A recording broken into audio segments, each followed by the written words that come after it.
Hi, I'm Arthur, and this is part 4 in a 20-part series I'm doing covering successor chapters of each of the legions in order, with the theme of this list specifically being about either second founding or chapters that arose directly from the original legions long ago. To hop right into it, this one is kind of stretching the concepts of what the theme of this list is to its absolute limit. See, for the Iron Warriors, there is a lot of nothing warbands. There are some interesting ones, but they aren't that different from the original Iron Warriors.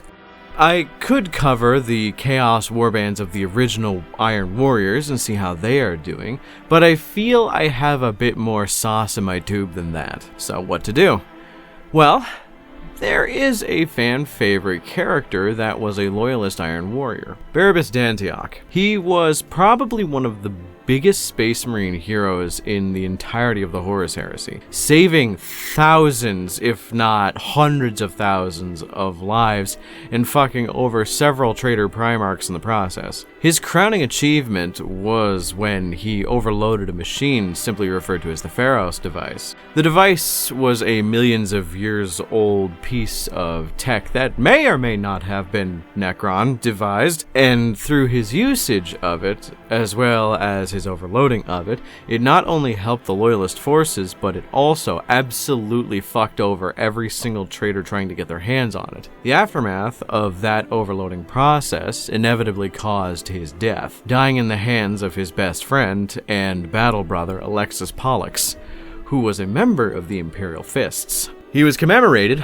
on the planet the device was discovered, named Sotha, as a hero. The Traitor Redeemed was the title they usually gave him, and his mask was used as a badge of office as well as a symbol of honor for a chapter of Space Marines on the planet of Sotha that I like to think are his will made manifest in the modern day. The Scythes of the Emperor, which I have more than once gotten confused for the Marines Malevolent. They are a chapter formed from a single company of Space Marines from the Ultramarines during the days of their legion size. That company was stationed on the planet of Sotha to protect the Agri world itself. The Scythes of the Emperor, which I will simply be referring to as the Scythes from now on because Scythes of the Emperor is a bit of a mouthful, are a fairly interesting chapter from the third founding, which is why I'm saying I'm stretching this concept a little bit further, because they're technically a third founding chapter, and I say technically as in they are, but they are kind of linked with the Iron Warriors and are the first kind of successors of the Iron Warriors in a sense, but let's not think about it too much. Although they were broken off from the Ultramarines before they were designated their own chapter, they were just the company that was protecting Sotha. They are pragmatists, rational, but have a sense of compassion, and all around seem like grade A Space Marine. More like a slightly unhinged Ultramarine than just stock standard Ultramarine, where they follow orders and doctrines, but know when to defy orders to make a campaign succeed. Being the ones who watch over Sotha has left them in a bit of a weird situation, because if you look up Sotha right now, it's dead. This is kind of the defining feature of the Scythes of the Emperor. Though they carry the iconography of both Power Scythes and the helmeted mask of Barabbas D'Antioch, they are altogether something new rather than a mix of the two elements. The thing that defines them was actually caused by Barabbas D'Antioch, so it is heavily theorized, and I believe mostly confirmed, that the activation of the Pharaoh's device was the reason the Tyranids ended up in this galaxy, which, in the long run of things, yeah, it's a bit of a whoopsie if you ask me. So, being obviously lured to the beacon that was set for them, they attacked Sotha relatively early on into their journey to consume this galaxy, much to the displeasure of the Scythes. They, being born to a lush and beautiful agri world where farmsteads and good old country folk live out a nice life, they, kinda hated the fact that giant evil megabugs were tearing the world apart.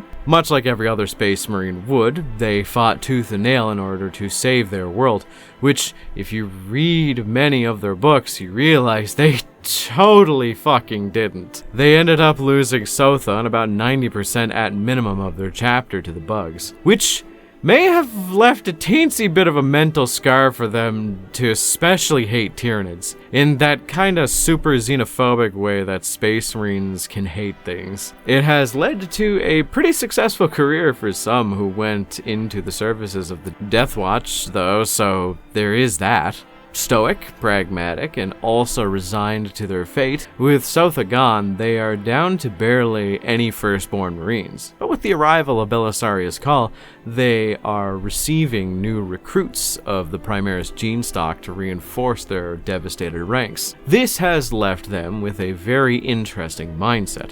A lot of the old guard firstborn Marines are tired.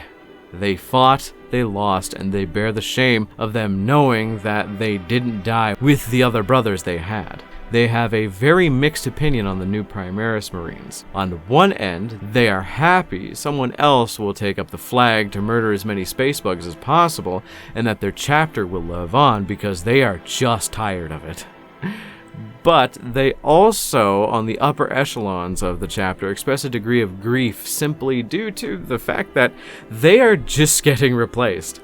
They worry about the loss of history and the mythologization of Sotha rather than the exaltation of its beauty and what it actually was. The passing down of rituals to people who know nothing of where they came from. It's pretty heavy stuff.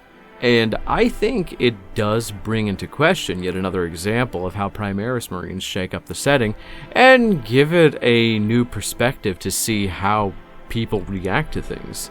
See, there's this term I use. I don't know if it has an actual term for it, but I describe it as a narrative bomb. Basically, you take a bunch of interesting characters, put them in the same location, and then make them have to deal with a problem they don't immediately know the solution to. Then you just watch and see how they would react. You can get some interesting character writing from scenes like this. A chapter master talking to the new members of the chapter that are set to replace him. He wants to quit, but a part of him sees what will happen in the long run if he does. There isn't any correct answer to the problem here.